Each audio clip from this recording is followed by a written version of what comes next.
काल में ही कुमारी मायावती जी ने बहुजन समाज में जन्मे महात्मा ज्योतिबा फुले, छत्रपति शिवाजी महाराज, नारायण गुरु, बाबा साहेब डॉक्टर अंबेडकर, महात्मा गौतम बुद्ध, संत रविदास व संत कबीर आदि अनेकों महापुरुषों को आदर सम्मान दिया।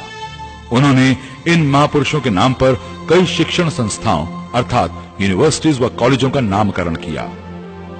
नए जिले बनाकर उन्हें सामाजिक परिवर्तन के महानायकों का नाम दिया और पूरे प्रदेश में इनकी भव्य प्रतिमाएं स्थापित की, स्मारकों का निर्माण कराया तथा पुरस्कारों को देने की व्यवस्था भी की। इस श्रृंखला में दो सबसे बड़े योगदान प्रदेश की राजधानी लखनऊ में स्थापित परिवर्तन चौक और बाबा साहेब डॉक्टर भीमराव अंबेडकर स्मारक है। जहां परिवर्तन चौक सामाजिक परिवर्तन की शाश्वत परंपरा की याद दिलाता है, वहीं डॉक्टर अंबेडकर स्मारक दलित व कमजोर तबकों के हकों के लिए संघर्ष करने वाले बाबा साहेब डॉक्टर अंबेडकर की स्मृति के प्रति उनकी विनम्र श्रद्धांजलि है। ये दोनों स्मारक आज पूरे भारत में दलितों, पिछड़ों, वंचितों व अल्पसंख्यकों के लिए तीर्थ बन चुके हैं और उनकी भावनाओं का केंद्र बन गए हैं। बाबा साहेब डॉक्टर अंबेडकर स्मारक जैसा भव्य निर्माण पूरे भारत में कहीं और देखने को नहीं मिलता। इस स्मारक का निर्माण लगभग 100 करोड़ रुपए की लागत से कराया गया है, जो कि 44 एकड़ में फैला हुआ है। इस स्मारक में डॉक्टर अंबेडकर के जीवन के विभिन्न आयामों को दर्शाते हुए 8 भव्य चित्र एक आर्ट गैलरी में प्रदर्शित हैं। स्मारक के गर्भगृह में डॉक्टर अंबेडकर की बैठी मुद्रा में एक विशाल प्रतिमा स्थापित है, जो उनके व्यक्तित्व की महानता एवं भव्यता को दर्शाती है। सबसे बड़ी बात तो ये है कि ये स्मारक कुमारी मायावती जी ने पूरी तरह से दिलचस्पी लेकर पूरा करवाया और जिसका लोकार्पण खुद उन्होंने अपने जन्मदिन के मौके पर 15 जनवरी 2003 को किया। उन्होंने आगरा यूनिवर्सिटी का नाम डॉक्टर अंबेडकर विश्वविद्यालय के रूप में रखा। इसी प्रकार कानपुर विश्वविद्यालय का नाम छत्रपति शिवाजी महाराज के नाम पर रखा गया।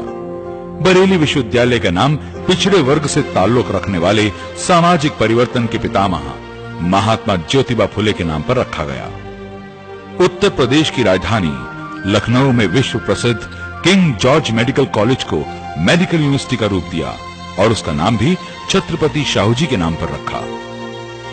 इतना ही नहीं, कुमारी मायावती जी ने उत्तर प्रदेश के भौगोलिक मानचित्र को भी परिवर्तित कर दिया और दलित महापुरुषों के नाम पर अनेक जनपदों की स्थापना की। मिसाल के तौर पर मुरादाबाद जिले से कुछ भाग को निकालकर महात्मा ज्योतिबा फुले के नाम पर नया जिला बनाया गया। फैजाबाद जिले से अंबेडकर नगर का गठन किया गया व सुल्तानपुर जिले के अमेठी क्षेत्र को छत्रपति शिवाजी महाराज नगर के रूप में जिला बनाने का साहसिक फैसला किया। बस्ती जनपद में से कबीरदास नगर गठित किया गया और भदोही जिले का नामकरण संत रविदास नगर के रूप में किया गया।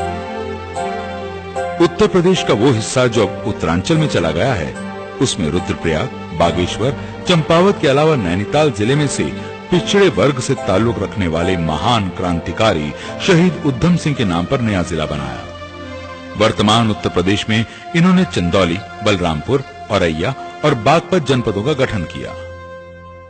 इसके साथ ही उन्होंने सहारनपुर, मिर्जापुर और बस्ती मंडलों की स्थापना की व करीब 40 नई तहसीलें भी स्थापित की। इन परिवर्तनों का उद्देश्य जिलों और मंडलों को छोटा करना था ताकि जनता को सुविधा पहुंचे और उनके काम आसानी से हो सकें। भारत में सामाजिक परिवर्तन के महानायकों के जीवन संघर्ष को भावी पीढ़ियों के लिए सुरक्षित